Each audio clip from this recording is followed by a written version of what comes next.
자, 보료와 관련된 질병 심신장애 다시 하겠습니다. 앞 시간에 했지만 조금 이해가 더 필요하기 때문에. 자, 질병 심신장애 질심. 질심은 180일 이상의 치료를 요하는 자로서 요까지만 딱 보겠습니다. A씨가 있고요. B씨, C씨가 있습니다. 다 1월 1일 날 다쳤습니다. 전부 다. 같은 차에 타고 있었습니다. 친구끼리 놀러 가다가 1월 1일 날 해돋이 보러 가잖아요. 그때 교통사고가 빡 나가지고 3명 다 다쳤습니다. 그래서 A씨는 이 둘 다 3명 다 예비군인데 A씨는 병원에서 진단서 끊고 다 했지만 제출 안 했어요. 그리고 이 사람의 치료기간은 6월 30일까지 나왔는데 5월 1일 날 진단서를 요때 제출한 겁니다. 그리고 보류원서까지. 같은 날 다쳤습니다. 같은 차에서. 근데 B씨는 처음에 다쳤을 때 크게 안 다친 줄 알았어요. 그래서 한 2개월만 치료한 겁니다. 2월 28일까지 1차. 훈련도 없어가지고 진단서 제출도 안 했어요. 아무것도 안 했어요. 근데 몸이 이상한 거예요.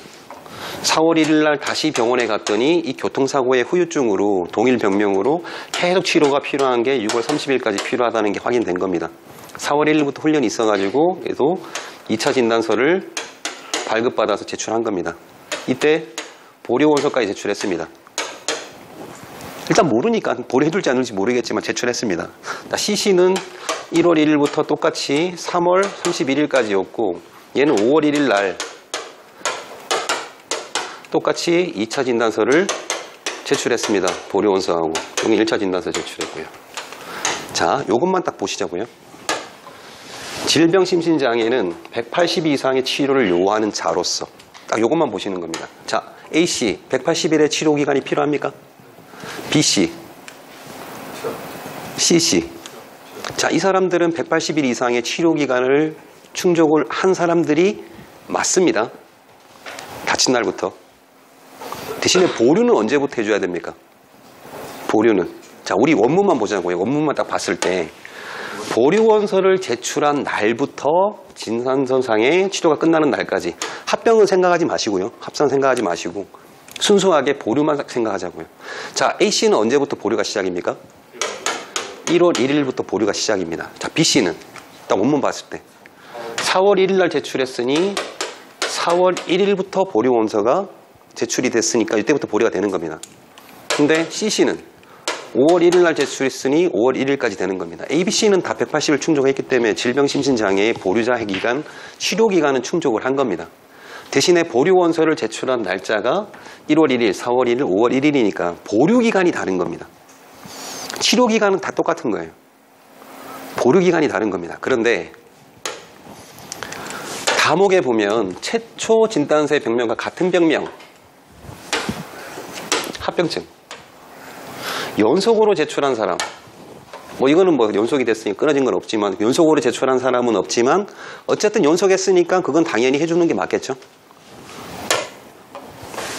이거를 바꾸겠습니다. 이걸 바꾸는 게 낫겠다. 3월 1일로 바꾸겠습니다.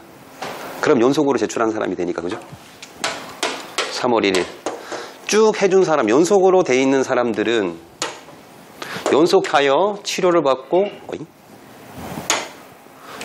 추가 진단서를 제출한 자의 보류기간은 치료기간이 아닙니다. 보류기간은 이미 보류자라는 게 결정난 겁니다.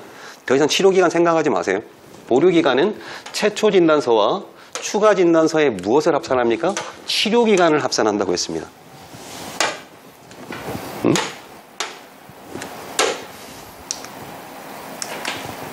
여기 있다.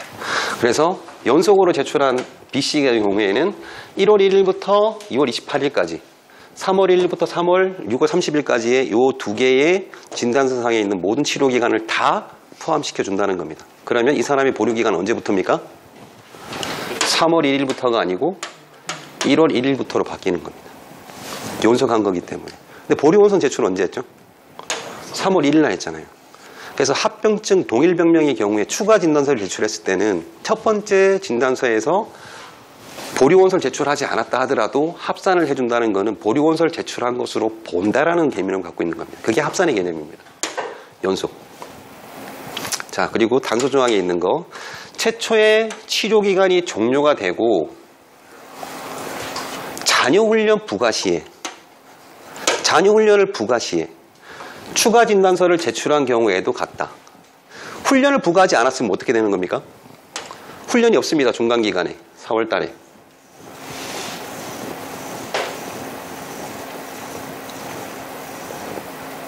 훈련을 부과 안 했습니다. 합산해 줍니까? 합산해 줍니까? 그러니까 이게 문장이 되게 이상하게 만들어진 거예요. 원문에는 이렇게 딱 나와 있다는 거죠. 훈련 부과 시에 추가 진단서를 제출한 경우에도 이와 같다. 그럼 훈련 부과 안 해주면 안 해준다는 뜻입니까? 보류를 왜 하죠? 교육훈련에서 보류를. 훈련이 이수 처리를 위해서 해주는 겁니다. 그러니까 훈련이 없으면 상관이 없다는 겁니다. 상관이 없다는 겁니다. 그 치료기간에 있는 거 그대로 해주면 되니까. 그런데 잔여훈련을 부과를 했음에도 불구하고 추가 진단서를 제출하지 않은 경우에는 합산하지 않겠다라고 되어 있는 부분을 잘 보셔야 됩니다.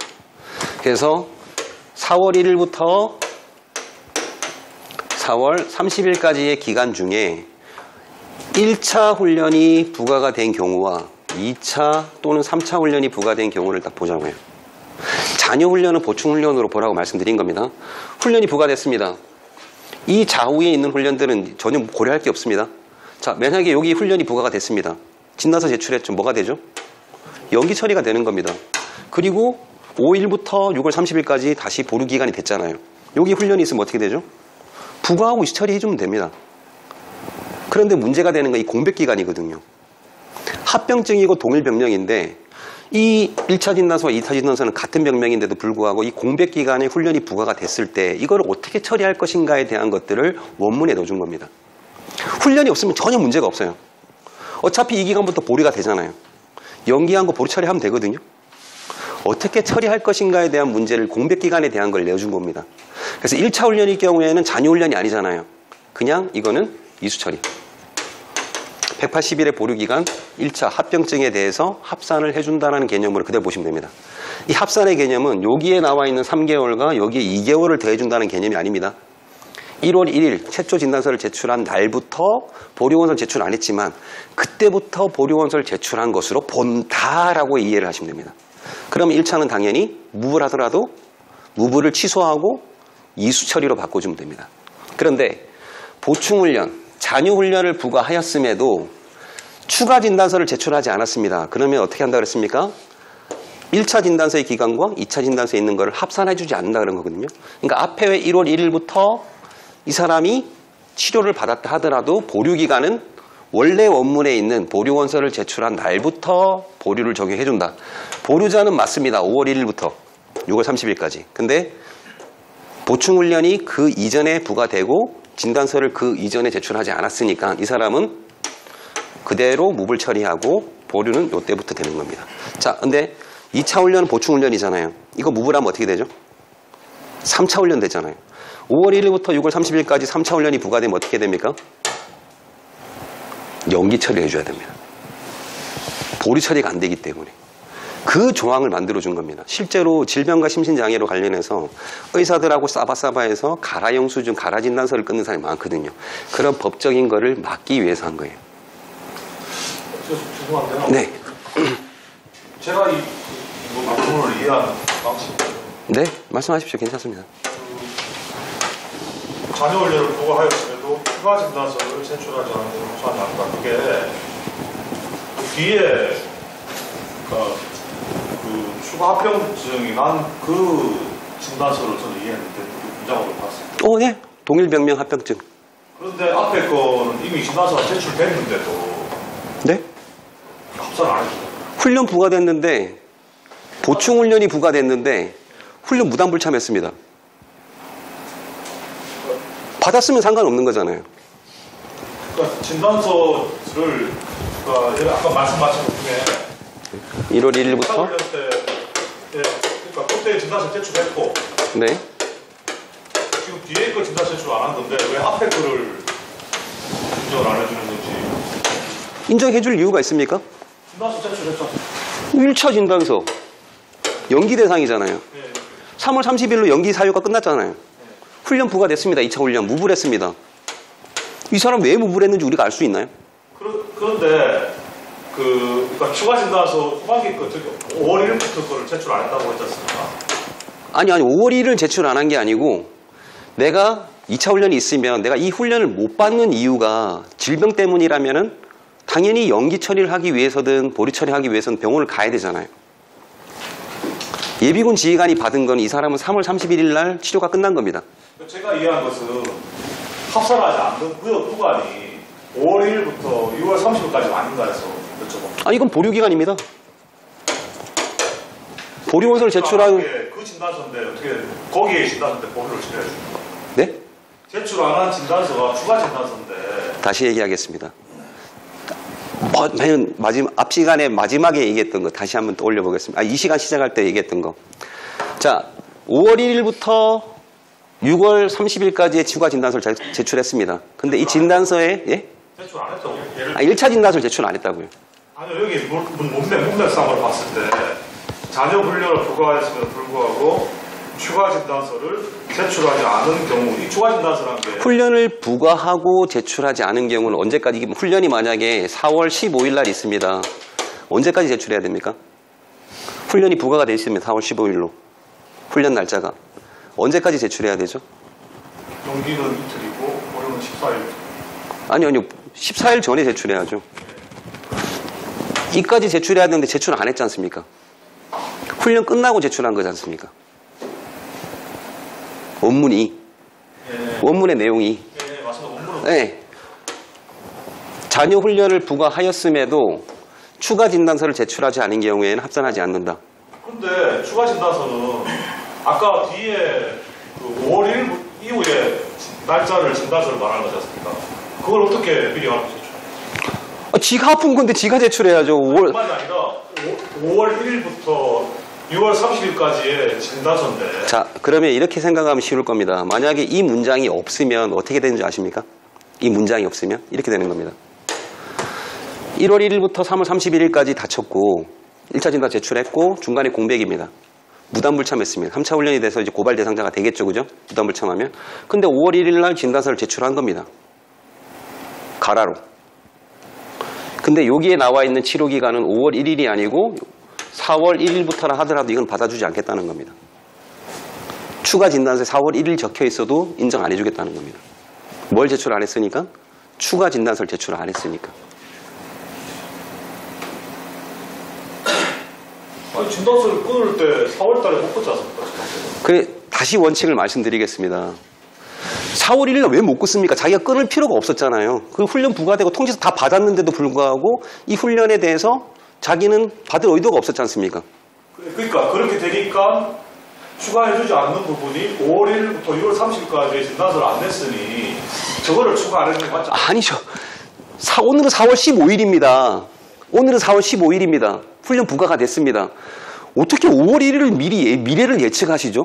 그럼 여기서 추가 진단서라는 게 하는 말은 1차 3월 30일 1차 진단서를 제출했음에도 불구하고 1차라는 개념 자체는 우리가 6월 30일자를 기준으로 봤을 때 1차, 2차가 구분이 되는 거지 4월 15일만 생각을 해보십시오. 오늘이 4월 15일입니다. 이 사람 1차 진단서 제출했습니다. 근데 그게 1차 진단서인지 2차 진단서인지 그냥 진단서인지 우리는 알 수가 없잖아요. 4월 15일 날은. 그렇지 않습니까? 훈련 부과하고 통지서 다 날라갔습니다. 4월 15일 날 훈련 있어요. 참가하세요라고 날라갔습니다. 2차 훈련. 근데 이 사람은 내가 연기를 하든 보류 조치를 받고 싶으면 어떻게 됩니까? 15일 전에 진단서를 제출하라는 겁니다. 그러면 앞에 요거까지도 합산을 해주겠다라고 써준 건데 이건 의미가 없는 거라는 거죠. 이런 말을 쓸 필요가 없는 게 들어간 겁니다. 무슨 의미가 있죠? 훈련 부과를 했을 때 그 전에 제출하면 합산해주겠다. 그럼 뭐하러 써주죠, 그럴 바는? 나중에 제출한 거를 가라로 만들어서 했다 하더라도 인정해주지 않겠다는 것 때문입니다. 근데 여기가 만약 2차가 아니고 1차라고 한다 그러면 5월 1일부터 추가 진단서를 치료받는 걸로 제출하더라도 인정해준다는 겁니다. 자, 그러면 이렇게 이해를 하시면 조금 어려울 수도 있으니까 이렇게 한번 볼게요. 1월 1일부터 3월 31일까지의 1차 진단서를 제출한 겁니다. 1차가 들어가니까 헷갈릴 수도 있는데 진단서를 제출한 사람입니다. 근데 이 사람이 실제로 4월 1일부터 6월 30일까지 두 번째 진료를 받은 겁니다. 진단서를. 근데 훈련이 4월 15일 날 있었거든요. 1차 진단서는 훈련 연기를 위해서 1월 1일 날 제출했습니다. 그럼 2차 진단서도 4월 1일 날 제출할 수 있었잖아요. 근데 4월 1일 날 제출을 안 하고 5월 1일 날 제출한 겁니다. 실제로 보류자는 맞아요. 그죠? 근데 훈련이 4월 15일 날 2차 훈련이 있었던 겁니다. 2차 진단서를 제출할 수 있음에도 불구하고 보충 훈련이 부과되었음에도 불구하고 진단서를 제출할 수 있는 이 사람이 제출하지 않고 그 이후에 제출한 경우에는 합산하지 않는다. 합산하지 않는다는 얘기는 뭘 적용한다는 겁니까? 요 앞부분에 나와 있는 보류원서를 제출한 날부터 보류를 시작하는 날로 잡겠다. 그 개념인 겁니다. 그럼 이 사람은 실제로 4월 1일부터 6월 30일까지 추가 진단을 받았지만 요때 무불한 경우에는 어떻게 해줘야 됩니까? 요거는 이수 처리해줘야 됩니까? 아니면 3차로 해줘야 됩니까? 그 얘기입니다. 그 얘기입니다. 근데 이게 되게 합병증의 논란의 여지가 굉장히 많은 것 중에 하나가 이겁니다. 자, 1월 1일에 다쳐서 한 번의 영수 진단서가 나온 겁니다. 6월 30일까지. 근데 이 사람이 보류원서하고 진단서를 5월 1일 날 제출했습니다. 근데 4월 15일 날 1차 훈련이 부과됐는데 무불했습니다. 자, 이거 어떻게 해드려야 되죠? 요때 진단서하고 보류원서 제출했습니다. 이거 어떻게 해야 되죠? 2차로 넘긴 다음에 2차로 넘긴 다음에 무불하고 차후에 2차 훈련 부과해야 되잖아요. 그런데 이게 공백기간이 발생하는 3월 31일까지 1차 진단서가 있고 2차 진단서가 있는데 1차 진단서를 제출한 겁니다. 그리고 2차 진단서를 이때 제출한 겁니다. 그 사이에 1차 훈련이 있고 무불했습니다. 이건 어떻게 해줘야 되죠?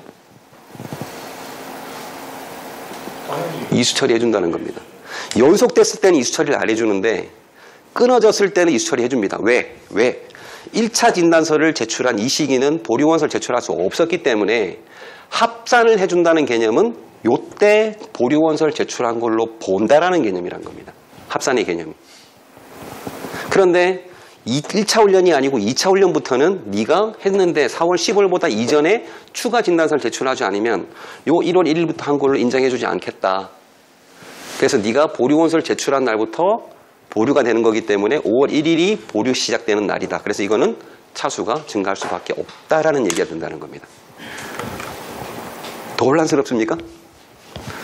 이해됐습니다. 이해되셨습니까? 이해 안 가시는 분, 왜냐하면 이거 이해 안 가실 수 있는 분들이 있을 겁니다. 박상일님, 4월 훈련 부과 시 진단서 제출하고. 그러니까 결국은 이겁니다. 내가 훈련 대상자가 됐으면 훈련 통지서 받았잖아요. 그러면 훈련 종료되는 날에 종료일까지 내가 연기원서든 보류원서를 제출하라는 겁니다. 그걸 강조해주기 위해서 넣어준 문장인데 국방부에서 문장을 이렇게 써놓으니까 혼란을 주는 겁니다. 그리고 예문이 2개월, 5개월이면 7개월로 계산한다고 있는 잘못된 겁니다. 그래서 합산의 개념은 1차 진단서를 제출한 날부터가 보류원서를 제출한 날로 본다라고 써주는 게 정확한 표현인 거죠. 실제 실무에서도 그렇게 하시면 됩니다. 왜? 진단서를 제출할 때, 1차 진단서 제출할 때 보류원서 제출할 수 없었으니까. 그 얘기입니다. 확실하게 클리어 되셨나요? 네. 오늘 이제 시험에 상황용으로 나올 때는 이거 65회 때 이거를 출제하려고 했었대요. 그 신환영 교관님이. 네? 출제했다가 빠꾸 먹었대요. 제가 그 65회 때 합격하고 그 신환영 교관님하고 그 교관실에서 질문이 많아가지고 개별 찾아가서 막 했었거든요. 이 문제 냈다 하더라고요. 냈는데 이거 내서 아무도 못 맞추니까. 그래서 공백기간이 합산이 된다. 공간 중에 1차 훈련은 이수 처리해주고 2차, 3차는 합산이 안 되기 때문에 이거는 무단불참 처리돼서 그때 넘어간다. 그 얘기를 해주고 싶었던 겁니다. 핵심은 그겁니다. 합산이라고 써있지만 1차 진단서 제출한 날이 보류원서 제출한 날로 본다라고 생각하시면 됩니다. 그러면 공백기간은 당연히 합산하냐 안 하냐에 그건 고민할 필요가 없는 거잖아요.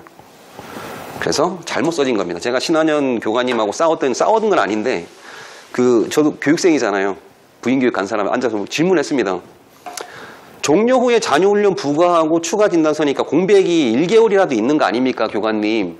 교관님 설명하시는데 공백도 합산을 해준다고 했으면 공백이 1개월이면 최초 진단서에 2개월이고 공백이 1개월이고 추가가 5개월이면 8개월 아닙니까? 왜 7개월로 돼 있습니까? 라고 질문한 겁니다. 타당한 질문이잖아요. 그렇게 알고 계시면 본인이 직접 개정해달라고 올리세요. 저한테 얘기하세요. 되게 열받더라고요. 왜 부인교육 받는데 교육생이 교관한테 질문하기 당연하잖아요. 그죠? 그래서 교육을 받는 교육생이 교관님한테 그렇게 질문한 게 잘못된 겁니까? 라고 얘기했거든요. 그리고 이제 쉬는 시간에 끌려간 겁니다. 물론 끌려갔다기보다는 토의하기 위해서. 근데 그분도 다 알고 계시더라고요. 그분도 몇 번을 올렸대요. 저와 같은 의견이고 몇 번 올렸는데 열이 받아가지고 그분도 이 부분에 대해서 대화가 안 된대요. 그게 무슨 말인지 이해를 못한다고 하더라고요. 그래서 그분도 너무 답답한 마음이지 본인이 했던 거를 똑같이 얘기를 들으니까 그 얘기를 하셨다고 얘기하시더라고요. 그러니까 나쁜 의도로 얘기하셨던 건 아니에요.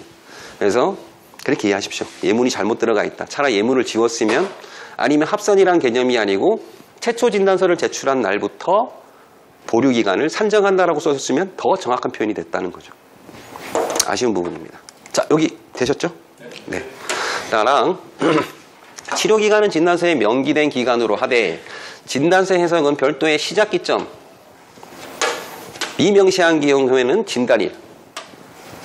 그런데 치료기간을 계산하는데 시작기점이 명시가 되어 있는 특히 사고일, 다친 날짜, 그 날짜가 명시되어 있으면 명시된 날부터 계산을 하도록 되어 있습니다. 그래서 1차 진단서, 2차 진단서 상관없습니다. 합병증에는 반드시 합병증 동일병명이기 때문에 다친 날짜가 명시하도록 되어 있습니다. 진단서에. 그러면 1차 진단서를 제출 안 했다 하더라도 4월 1일 날 다시 진단을 받고 진단을 받잖아요. 그러면 다친 날은 1월 1일부터 되어 있다는 겁니다. 그럼 치료기간은 1월 1일부터 6월 31일까지. 보류기간은 4월 1일부터 되는 것뿐인 거죠. 만약에 1차 때 제출을 했으면 이거를 더해주는 거고요. 그 얘기입니다. 그래서 명시된 경우에는 명시된 날부터 치료기간을 계산하도록 되어 있는 거지 보류기간을 계산하는 게 아닙니다. 그래서 질신과 관련해서는 보류기간과 치료기간을 분리해서 보셔야 됩니다. 문제 풀 때 치료기간을 먼저 계산하세요. 180일을 충족했냐 안 했냐? 됐네. 그러면 보류자다. 근데 보류 시기는 언제부터냐? 진단서 한 번만 제출했고 보류원서 제출한 날이 있네. 그러면 그날이 보류기간. 그런데 합병증이네? 1차 진단서를 제출했네. 1차 진단서를 제출했으니 그 날짜가 보류기간의 시작. 이렇게 생각하시면 된다는 겁니다. 근데 중간에 보충훈련이 들어가 있는데 사전에 추가 진단서 제출 안 했네. 이건 합산 안 돼. 그러면 뒤에 제출한 날부터 보류기간. 이렇게 생각하시면 된다는 뜻입니다. 다만 중증질환으로 진단서상 치료기간을 표기할 수 없는 진단서상의 병명, 향후 치료에 대한 의사소견을 참고하여 대대급 이상 심의하여 처리합니다. 자, 이거 중요한 내용입니다. 물론 원문은 이렇게 되어 있습니다. 그런데 실무에서 어떤 문제가 발생하고 있냐면 23년도에 6개월짜리 진단서를 제출합니다.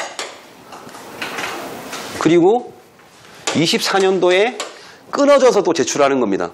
4개월짜리. 다 동일 병명. 디스크.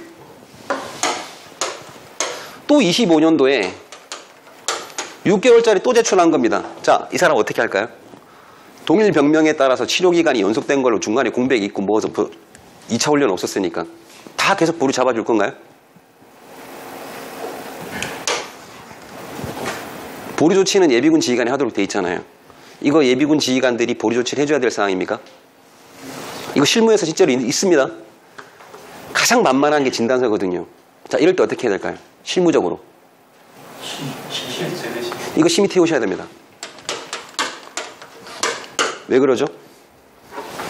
병역법에도 나와 있잖아요. 24개월이 되어 있을 때는 재신체 검사를 하고 역정을 변경하게 돼 있잖아요. 여기에 준하는 애라는 거죠. 7급에 해당되는 수준으로 계속 진단서를 제출하고 있잖아요. 그게 24개월이 넘었잖아요. 얘들은 훈련이 가능한 인원으로 보셔야 됩니다. 왜? 역종이 변경되지 않았다는 건 5급이나 6급에 해당되는 장애인이 아니라는 거거든요. 단순히 진단서만 가지고 끝까지 끌고 가면 안 돼요. 이런 경우에는 훈련이 가능하기 때문에 당신은 지방병무청에서 역종 변경 선택을 할 수 있도록 신청을 해서 역종 변경을 해라. 그거 안 되면 훈련 받으셔야 된다. 근데 그렇게 얘기하면 또 안 되잖아요. 아픈 진단서 끌고 갖고 왔으니까. 그럼 동일병명이니까 24개월 이상이 됐으니까 어떻게 되죠? 심의를 태우셔야 돼요. 그러면 심의를 태우려면 무슨 근거로 태웁니까? 라고 물어보면 할 말 없잖아요. 병역법을 근거로 합니다. 얘기할 수 없잖아요. 그러면 훈령에다 뭘 써주면 되죠? 24개월 이상의 동일 합병증, 동일 병명인 경우에는 병역법 몇 조에 준하여 이렇게 조치한다라는 말을 하나 써주면은 예비군 지휘관들이 안 힘들겠죠. 그러니까 예비군 지휘관들이 가장 힘든 거, 특히 동대장님들 힘들어하는 거, 대학 예비군, 학생 예비군, 보류 해소, 두 번째가 질병, 요겁니다. 그래서 참고만 하십시오. 나중에 합격하신 뒤에 고민할 문제입니다. 분명히 세부 내용이 기억이 안 나신다 그러면 그런 사람을 딱 만났을 때 강의를 들었던 것 같아. 그러면 저한테 전화 주세요. 다시 한번 설명드릴게요. 자, 예비군 대원이 질병 등으로 예비군 복무를 감당할 수 없으시 이 내용인 거라는 겁니다. 이게 24개월에 해당되는 부분도 넣을 수 있거든요. 병역법 근거로 해서. 자, 병역법 65조 병역처분 변경 등 동법 시행령 36조에 의거 거주지 지방병무청장에게 병역처분 변경 원서를 신청하여 지정된 신체검사기관에서 전시근로에 편입하거나 면제처분을 받을 수 있습니다. 맞나요? 예비역의 역종을 가진 사람들은 신체검사를 거쳐 보전면 아닌가요? 65조 전공지심 보전면 아닙니까? 근데 보충력 돼봐야 어차피 훈련을 받아야 되잖아요. 그래서 전시근로역 면제처분. 원래 이게 정상입니다. 이게 역종 변경이 되지 않는데 동일병명으로 2년 연속으로 해도 계속 내잖아요. 그러면 대대에서 심의를 해주는 게 맞습니다. 예비군 지휘관이 보류 조치하는 게 아니고 자원관리부대에서 보류 조치에 대한 최종 권한을 가지고 예비군 지휘관한테 보류 조치하라고 통보를 해줘야 돼요. 그게 아니면 예비군 지휘관은 이 사람 2년 그렇게 제출하잖아요. 편성 제외될 때까지 계속 제출합니다. 근데 연기를 해줄 것이냐 보류 조치를 해줄 것이냐 애매해지죠. 왜냐하면 연속한 동일병명이니까 2년 동안 동일병명으로 다 이건 장애인이지 말이 안 되는 거잖아요. 근데 진단서는 병원 가면 끊어준다는 겁니다. 자, 현역복무 부적합 처분을 받아 보충력으로 복무한 자. 현역복무 부적합 처분. 현역병으로 복무하고 있다가 보충력으로 된 사람들입니다. 현역복무 부적합 처분을 받아 보충력으로 복무 후에 소집 해제된 사람의 경우에는 공통체상 정상 코드가 정신 이상 성격장애의 경우 보류 처리할 수 있습니다. 근데 이거 예비군 지휘관이 몰라요. 실무에서는 예비군 지휘관이 보류 조치해 주는 게 아닙니다. 이거는 지방병무청에서 여기에 해당되는 사람들을 아예 예비군 부대 편성할 때부터 동대에 제일 먼저 편성되니까 동대 편성될 때부터 보류자로 찍혀 있습니다. 확인만 하시면 돼요. 왜 이 사람 보류냐? 그러면 관련 사항들 알려줄 겁니다. 근데 여기 인사비밀에 해당되기 때문에 이거 누설하게 되면 5년 이하의 징역 5천만 원 이하의 벌금을 물도록 되어 있습니다. 절대 공개하시면 안 됩니다. 참고로 이거는 지방병무청 직권보류 사항입니다. 예비군 지휘관하고 상관없습니다. 참고로 알고 계십시오. 근데 우리는 훈련 공부하잖아요. 지방병무청 직권으로 하는 거 없잖아요. 예비군 지휘관이 하도록 되어 있잖아요. 어쨌든 이런 사람도 보류 처리 가능하다 정도만 기억하시면 됩니다. 저는 저번에 양재 맞습니다. 난사한 거 그 이후에 생긴 겁니다. 그 사람이 부적합 처분으로 되고 보충력 복무하고 나온 사람이었거든요. 약간 정신 이상으로. 동원 또는 훈련을 보류받은 자가 면퇴, 제적 등으로 그 보류 사유가 해소된 때에는 해소된 날부터 14일 이내에 인터넷 예비군 홈페이지, 팩스 또는 소속 예비군 지휘관에게 신고해야 됩니다. 여기 또 앱이 빠졌습니다. 개정하려면 제대로 해줬으면 좋겠는데 다음에 될 겁니다. 내년 전반기에. 다만 본인이 직접 증거할 수 없는 경우에는 세대주 또는 성인, 고용주로 하여금 대신하게 할 수 있습니다. 자, 예비군 지휘관이 동원, 훈련을 보류받던 자에 대한 보류 해소 사실을 소속 기관으로 통보받았을 때에는 예비군 지휘관은 지체 없이 직권으로 보류 해소 조치합니다. 해소 신고서를 안 받고도 직권을 할 수 있다는 겁니다. 그러면 예비군이 보류 해소 직권 사실을 안내받은 날부터 30일 이내에 해소 신고서를 제출하도록 안내하여야 합니다. 자, 문장이 조금 이상합니다. 누가 안내를 받았습니까?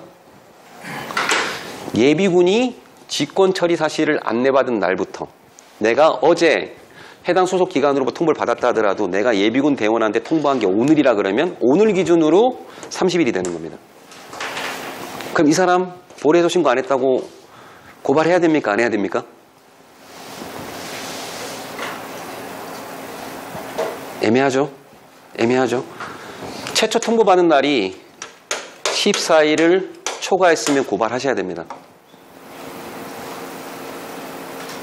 그래서 장기 보류 대상자들은 분기 1회마다 점검하도록 돼 있잖아요. 그때 확인을 했는데 한 달 전에 이만 퇴직을 했고 그때 확인이 됐다. 그럼 고발해야 됩니다. 통보받은 사실은 결국 내가 물어봤기 때문에 알려줬으니까 통보받은 사실 맞거든요. 그리고 요거를 30일 이내에 제출하도록 확인해야 됩니다. 근데 이거를 만들 당시에 국방부에서는 14일 이내에 있는 사람을 기준으로 생각을 항상 만든 겁니다. 하지만 14일이 넘어가면 고발하는 건 실무에서는 동일합니다. 자, 기국자는 명부를 지속적으로 확인하여 14일 이내에 조치 불가합니다. 이거는 14일까지는 국내에 있도록 해주도록 돼 있는데 이걸 어떻게 확인해?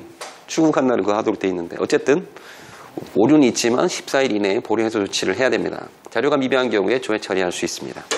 대학 직장 예비군부대가 편성되어 있는 학생 예비군의 각급 학교 학생 보류 해소는 직권으로 처리합니다.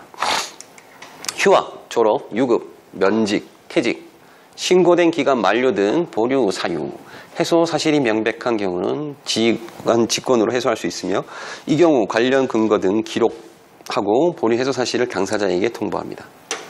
자, 이렇게 나와 있으니까 대학 직장 예비군 가신 분들이 많이 혼란스러워 하시더라고요. 유급되면은 보류 해소 시킵니까? 유급되면은 1학년에서 유급됐습니다. 2학기 유급됐습니다. 그러면 보류 해소 시켜야 됩니까? 이 문장 때문에 당연히 혼란을 겪거든요. 다음 학기 때 학점을 또 추가로 받으면 돼요. 그럼 정상적으로 갈 수 있는 건 애들이거든요. 보류 해소 시키면 안 됩니다. 그래서 키워드는 뭐냐면 뭐가 초과된 거죠? 수업연한. 수업연한이 초과된 유급자를 해야 되는 겁니다. 수업연한이 초과 안 된 유급자들은 걔가 학점을 더 신청해서 받든지 말든지 그건 지가 알아서 할 일이거든요. 학점 추가 신청하면 돈 들잖아요. 학점별로 돈 내는 거 아닌가요? 그러니까 어쨌든 초과. 어쨌든 원문에는 이대로 되어 있지만 실무에서는 그렇게 적용하시면 안 됩니다. 수업연한이 초과된 경우에만 유급됐을 때 보류 해소시키고 지역으로 뺍니다. 자, 예비군 지휘관은 보류 해소 사유가 발생한 예비군에 대해서 14일 이내에 국동체에 입력 조치해야 됩니다. 도원, 훈련을 보류받던 자가 휴직 한 경우에는 휴직 기간에도 보류자로 관리를 합니다. 근데 학생이 휴학한 경우에는 보류자 신분에 해제하고 보류 해소시킵니다. 자, 외양선원의 관리. 자, 외양선원은 뭡니까? 국외를 왕래하는 선박의 선원. 대부분 원양어선을 타고 있는 사람들 얘기하는 겁니다. 대부분. 물론 이제 화물 승선 뭐 이런 것도 있습니다. 외항선원은 국내의 바닷가를 다니는 사람들이 아닙니다. 외국의 바닷가까지 나가는 사람을 외항선원이 얘기하는 겁니다. 이 사람들 법에 나와 있는 거죠. 법규 보류자입니다. 그런데 이 사람들도 고려할 게 있습니다. 뭘 고려하냐? 그 선박의 선원으로서 계속 재직 중인가? 그리고 이 사람들이 승선하고 있는지를 고려해서 보류자로 관리를 하는 게 원칙입니다. 국외선원 A씨와 B씨가 있습니다. 이 사람이 1월 1일 날 하선했습니다. 하선. 국내에서 하선했습니다. 기항하고. 이 사람은 1월 1일 날 출국 승선했습니다. 자, 이 사람은 하선했습니다. 보류자입니까? 아닙니까? 모르죠. 모릅니다. 왜? 90일에 재승선에서 나갔는지를 봐줘야 된다는 겁니다. 그래서 원문에 나와 있는 것처럼 그 사람이 그 직책에 있고 승선을 했는지를 따지는 겁니다. 자, 1월 1일 날 승선해서 출국했습니다. 이건 명확하죠? 이 사람은 무조건 보류자라는 겁니다. 그래서 하선을 했을 때 이 사람의 보류자 신분을 계속 유지하는지 안 하는지를 유효기간을 주기 위해서 만들어 놓은 규정이 요 규정입니다. 신분은 그대로 유지가 되는 거고요. 승선 여부에 따라서 보류자가 될 수도 있고 안 될 수도 있다는 겁니다. 그럼 언제까지를 봐줄 것이냐? 하선일부터 90일이 되는 날까지. 요때는 육지를 밟고 있어도 다시 재승선하게 되면 보류자로 봐주는데 90일 넘어서까지 재승선하지 않으면 그 90일의 기간은 보류자로 보지 않겠다. 그런 규정을 만들어 준 거란 겁니다. 그래서 하선일을 기준으로 해서 보류 해소 조치를 해줍니다. 그래서 이 사람이 1월 1일 하선을 했는데 3월 31일까지 재승선을 안 했습니다. 4월 1일에도 그대로 있습니다. 그러면 요 날짜를 기준으로 보류 해소를 하는 겁니다. 신고는 언제까지 하냐? 당연히 30일이 되는 90일이 되는 요 날짜를 기준으로 플러스 14일이 되는 날까지 해주면 된다는 겁니다. 물론 여기 따져가지고 1월은 31일까지고 2월 28일 따지지 마시고 그냥 여기까지 30일로 그냥 90일로 따지겠습니다. 그래서 14일 이내에 신고를 하도록 되어 있습니다. 그리고 재승선하지 않았으니까 그 기간에 있는 거는 뭘 해야 되죠? 연기 처리를 해주는 겁니다. 자, 연기 처리를 하면 차수가 증가하지 않잖아요. 그래서 다음에 승선해서 훈련 부과하게 되면 똑같이 보류 조치 해줄 수 있는 겁니다. 1년 내내 배를 안 타게 되면 어떻게 되죠? 훈련 받아야죠. 한 번 정도는 무단불참 가능합니다. 2차까지는 이수처리 해주니까. 실제로 외항선원 같은 경우에 가끔 관리하는 데가 있더라고요. 목포나 뭐 이런 쪽에는. 이렇게 보시면 되고요. 선운으로 보류받던 자가 재승선일, 요건 90일을 얘기하는 겁니다. 하선으로부터 90일까지 재승선하지 않았으면은 14일 이내에 90일이 되는 날부터 90일 이내 보류 신고를 해야 됩니다. 그러니까 핵심은 이겁니다. 이 사람이 보류가 해소됐잖아요. 그죠?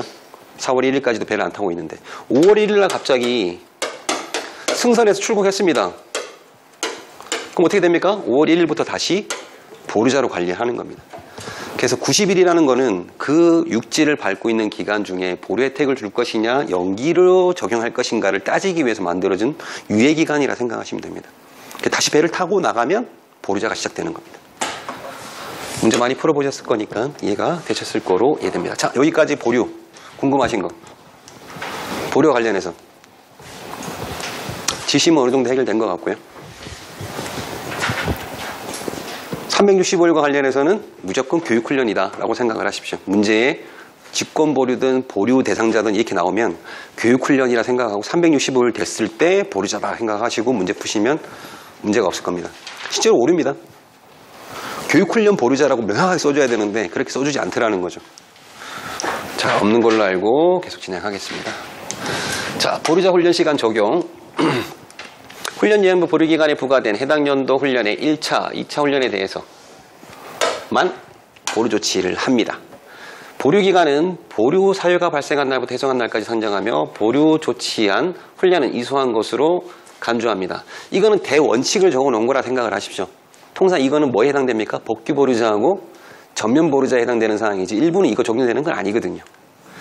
자, 보류자 신분을 상실할 경우 별표 5와 별표 6에 따라 동원, 훈련이 보류된 자, 복귀 및 방침 전면 보류자 이 사람들이 신분을 상실한 경우에는 상실한 다음 날부터 훈련을 부과합니다. 다만 구속수감, 질병 및 심신장애 이는 보류 해소 후에 훈련을 부과합니다. 이거는 원문 그대로 보십시오. 예전에는 이게 보류 해소 후가 보류가 해소되고 나서 1개월 후부터라고 돼 있었던 거거든요. 근데 민원이 많이 들어가서 바뀐 겁니다. 실무에서는 이 대상자들에 대해서는 한 달 후부터 부과하셔도 문제가 없습니다. 재량권을 준 거죠. 근데 본인들이 원해서 훈련 받고 싶다 그러면 부과해도 돼요. 그 얘기입니다. 이게 1개월 후부터라고 돼 있던 게 1개월이 사라지고 후로 바뀐 것 뿐입니다. 실제로 다음날 뭐 이렇게 쓰면은 원문이 다르기 때문에 틀린 겁니다. 자, 방침일부 보류자의 경우 방침일부 보류자 신분으로 180일 이상 종사자의 해당 연도 훈련 시간은 방침 보류 훈련 시간을 적용합니다. 자, 요거 잘 보셔야 됩니다. 1월 1일 날 우체국이 아니지. 탄광에서 일하는 사람으로 탄광에서 일하는 사람입니다. 간접하는 사람은 아니고 객내에서 일하는 사람입니다. 이 사람이 하고 6월 30일 날 퇴직을 했습니다. 자, 보류자 기간은 언제부터 언제까지입니까? 1월 1일부터 6월 30일까지 보류자 기간이잖아요. 그러면 아직 훈련을 아무것도 안 받았어요. 다 연기하고 7월 1일부터 12월 31일까지는 보류자입니까? 보루자 아닙니다. 보루자 아닙니다. 그럼 어떤 훈련을 부과해야 되죠? 기본 네? 어떤 훈련을 부과해야 됩니까? 신분별 연참의 훈련 부과해야 됩니까? 아니죠.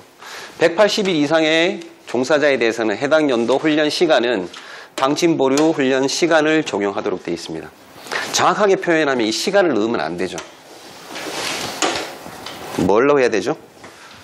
방침보류 훈련을 적용한다라고 써줬어야 돼요.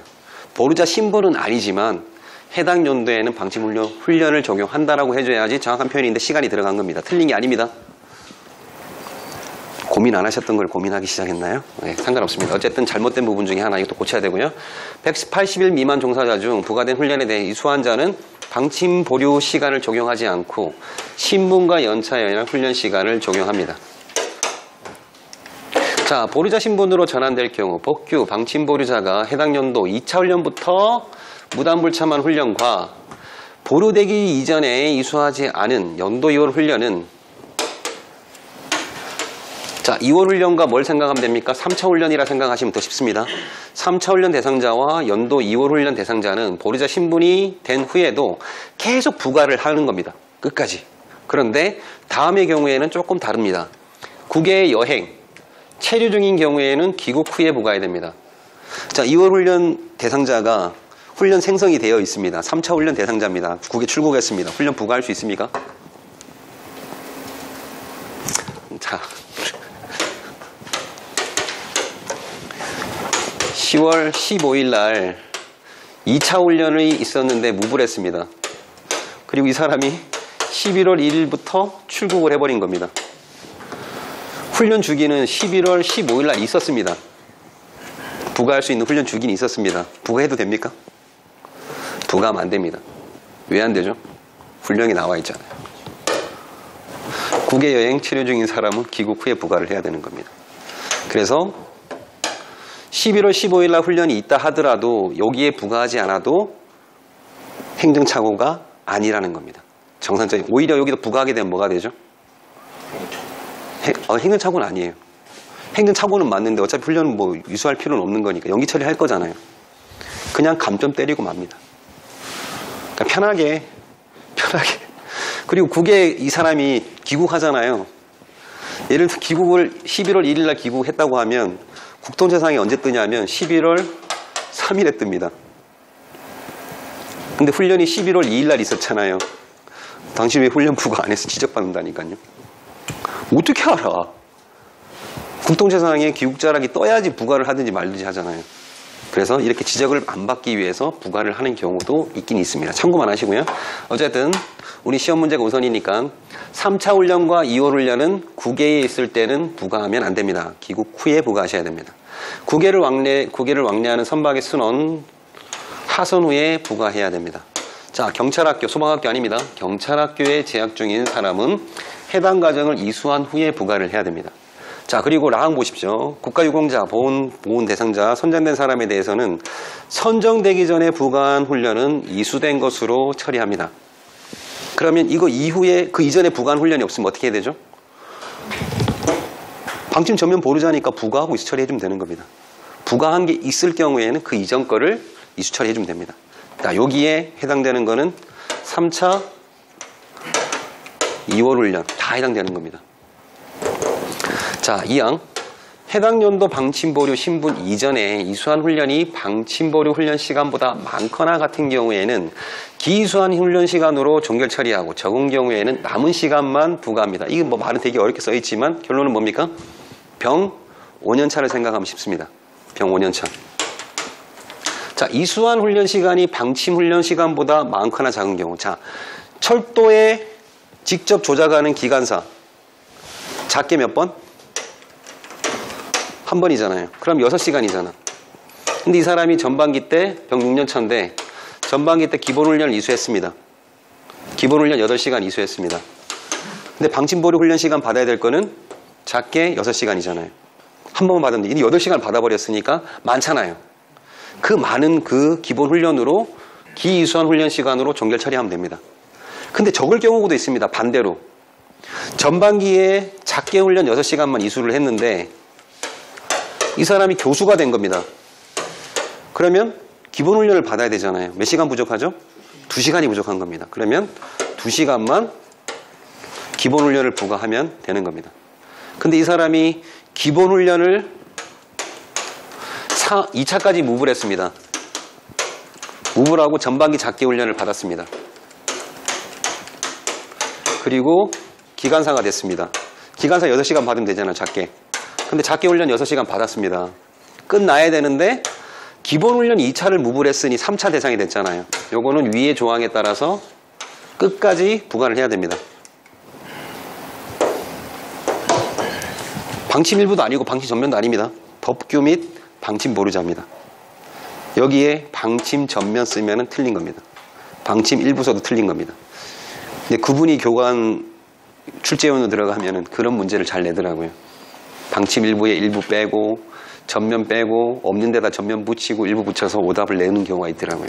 그래서 잘 구분하셔야 됩니다. 그럼 연도가 2월 되면은 연도 2월 훈련을 끝까지 추가해야 됩니다. 네, 보류자가 됐든 안 돼도 상관없습니다.